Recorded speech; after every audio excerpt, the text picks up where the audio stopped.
Blessed be the God and Father of our Lord Jesus Christ, who chose us in Him before the foundation of the world to be holy and without blemish before Him. In love, He destined us for adoption to Himself through Jesus Christ, in accord with the favor of His will. Hello, my dear sisters. How are you? Have you been following our series of teachings on holiness? Did you attend the previous sessions? So now, are you ready for another? We are now at the tail end of our series of teachings on holiness under the theme, A Heart Set Apart. Yes, sisters, our series of teachings is coming to an end, but our journey to holiness continues.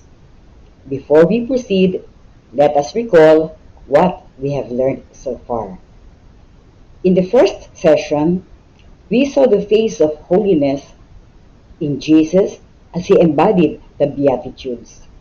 Do you still remember that? Holiness may seem like a lofty ideal, a tough one to achieve, but in the next session, we learned that we can all be saints next door, ordinary people struggling towards holiness in the everyday circumstances of our lives. Struggling? Yes, that's right. Because the way to holiness is not smooth and easy. It is pockmarked with obstacles, as explained to us in session 3. And struggle we must, because each one of us is a heart set apart for God. However, take note, sisters, that we are not alone in our struggle, because He who calls us to be holy is with us. It should be clear by now that holiness is the essence of our being Christians. It is our be-all and end-all, our primary vocation and mission in life. That is why this session is entitled Holiness for Life. Let us talk about holiness as our vocation. What is a vocation? In the secular world, vocation is often used to refer to an occupation to which a person is especially drawn or for which he is suited, trained, or qualified. Thus, one's vocation may be being a teacher, a doctor, a lawyer, an engineer, whatever. The word vocation is of Christian origin and is used to mean the call of God, especially to the religious life. In the context of the CFC theme, Call to Holiness, it is a call by the Lord to that perfection of sanctity by which the Father Himself is perfect. In his apostolic exhortation, Gaudete et Exsultate, Pope Francis insisted on the importance of the call to holiness, thereby echoing the Second Vatican Council, which stated that all the faithful, whatever their condition or state, are called by the Lord, each in his or her own way, to that perfect holiness by which the Father Himself is perfect. God created us in His image and likeness, which is holy and perfect.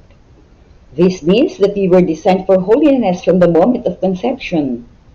He also destined us to be in His eternal presence as His adopted children, the requirement for which, of course, is holiness. As our anchor verse for this session says, Blessed be the God and Father of our Lord Jesus Christ, who chose us in Him, before the foundation of the world, to be holy and without blemish before Him. In love, He destined us for adoption to Himself through Jesus Christ, in accord with the fervor of His will. Thus, our vocation to holiness is lifelong. We need to see the entirety of our lives as a constant moving forward in our quest to become more and more like Jesus, as He is pictured in the Beatitudes, so that we can meet the requirement to enter His kingdom. We cannot say that we will respond to God's call only at the time when it is convenient for us and then play catch up. Pope Paul VI said it well in Lumen Gentium. Holiness is the responsibility of each and everyone in the here and now of life. It is not for the future, in which case it becomes an object, but a way of life that leads us to have and grow the life of God in us. We cannot delay our response and wait for a better time. The time is now, because you are never sure what will happen later. The sooner and the more wholeheartedly we respond to God's call to holiness, the more perfect our transformation will be. As a lifelong vocation, becoming holy is not easy, as pointed out in session 3. Pope Francis recognized this when he told his general audience, "It entails a faithful and oftentimes difficult struggle to identify ourselves more and more with our Lord Jesus Christ through the imitation of His virtues and in living the Beatitudes." Similarly, Pope Paul VI earlier pointed out that in order to cultivate the gift of holiness, Christians must use their God-given strength to follow in His footsteps and conform themselves to His image, devoting themselves with all their being to doing His will, to the glory of God and the service of others. So, we need to persevere and stay on the course if you want to reach the state of holiness that will enable us to see God face to face. There is one person we can look up to when we consider our vocation to holiness, and it is none other than Mary, the mother of our Lord Jesus. Of all human beings, the Blessed Virgin exemplifies the vocation to holiness. Pope John Paul II said of her, "The Blessed Virgin is the perfect realization of the Church's holiness and its model." Sisters, nothing is said in the Bible about her life before the Annunciation, but we can get glimpses from what is recorded in the Gospel of Luke about this event. And this is what it says. In the 6th month, the angel Gabriel was sent from God to a town of Galilee called Nazareth, to a virgin betrothed to a man named Joseph of the house of David, and the virgin's name was Mary. And coming to her, he said, "Hail, favored one, the Lord is with you. Do not be afraid, Mary, for you have found favor with God. Behold, you will conceive in your womb and bear a son, and you shall name him Jesus." From these verses, we learn that among all women who lived during that time, Mary was the one specifically chosen to be the mother of Jesus, the promised Messiah, because she found favor with God. Do you think God will choose someone who is not holy to bear His Son? Of course not. For this reason, He planted in her the seed of holiness when she was conceived without the stain of original sin. So, sisters, we can say that she was already holy from the first moment of her life. However, she did not simply put the gift of holiness in one corner. Her cousin Elizabeth called her most blessed among women. This was when Mary, who was already pregnant, visited her. It can only mean that she had dedicated herself to becoming holy in response to God's call. And so, in some versions of the Bible, the angel Gabriel called her full of grace. Though she was not aware of God's plan for her, as a young Jewish girl, she must have been raised in and faithfully followed the precepts of her faith. And she continued to cultivate this hallmark of a Christian throughout her life. It is possible that, like any human being, she underwent many difficulties as she traveled the pathway to holiness. Sisters, consider all the hardships she went through as the mother of Jesus that pierced her heart. This could have easily broken her spirit and made her turn away from God. But she remained steadfast in fulfilling God's will and call to holiness. In concluding his apostolic exhortation on the call to holiness in today's world, Pope Francis said that Mary lived the Beatitudes of Jesus as none other. Having accepted her role in God's plan of salvation through her fiat, and being intimately bound with the life and mission of her Son, made her move on and on towards greater holiness. In so doing, she reached the fullness of her vocation to holiness. Sisters, the previous teachings of this series gave us tips on how we can fulfill our vocation to holiness.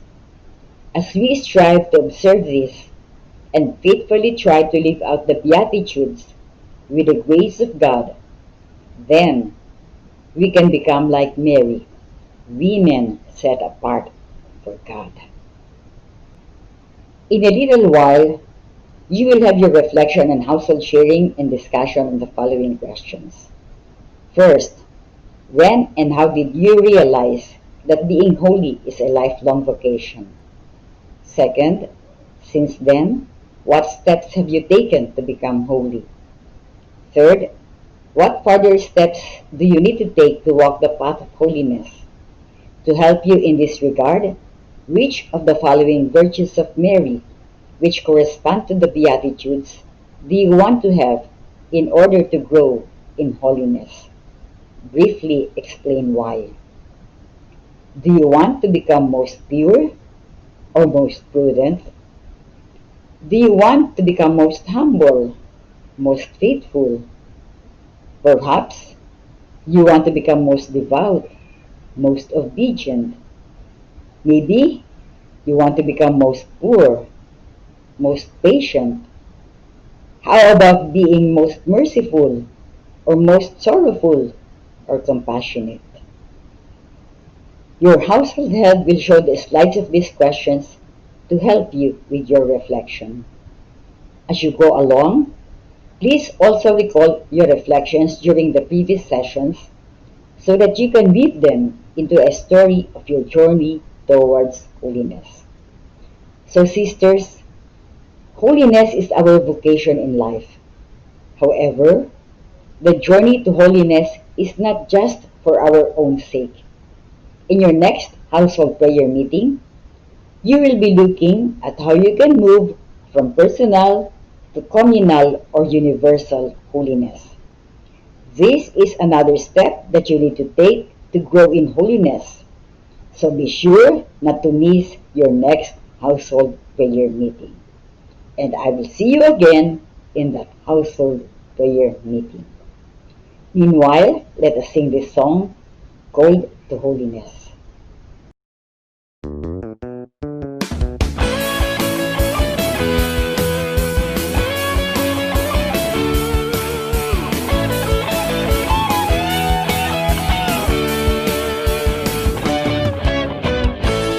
Chosen by God, by name we're called to fight the good fight while spreading His word.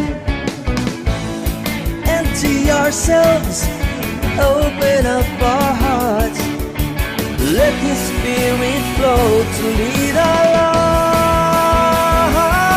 lives. Call to holiness, be holy in all you do. Just as God is holy, for God we stand.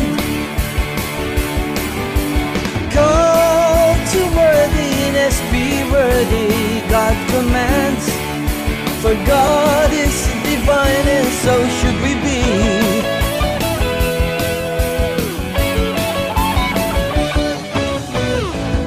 Chosen by God, by name we're called to fight the good fight while spreading His word.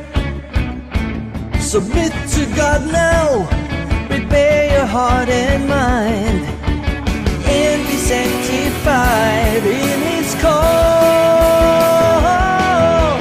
Call to holiness, be holy in all you do.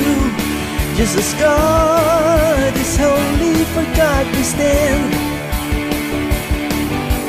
Call to worthiness, be worthy, God commands. For God is divine, and so should we be.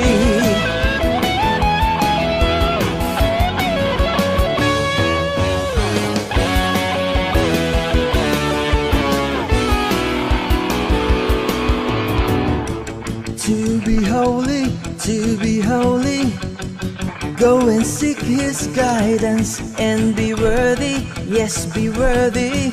Go follow Jesus Christ. To be holy, go and seek His guidance and be worthy, yes, be worthy. Go follow Jesus Christ.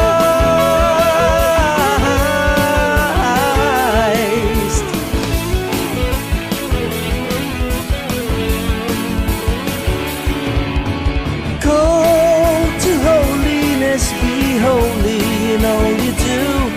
Just as God is holy, for God we stand. Call to worthiness, be worthy, God commands. For God is divine, and so should we be. For God is divine, and so should we be.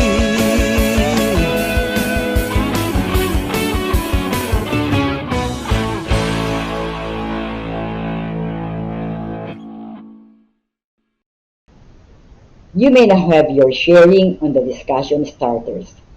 Thank you, and may God be praised.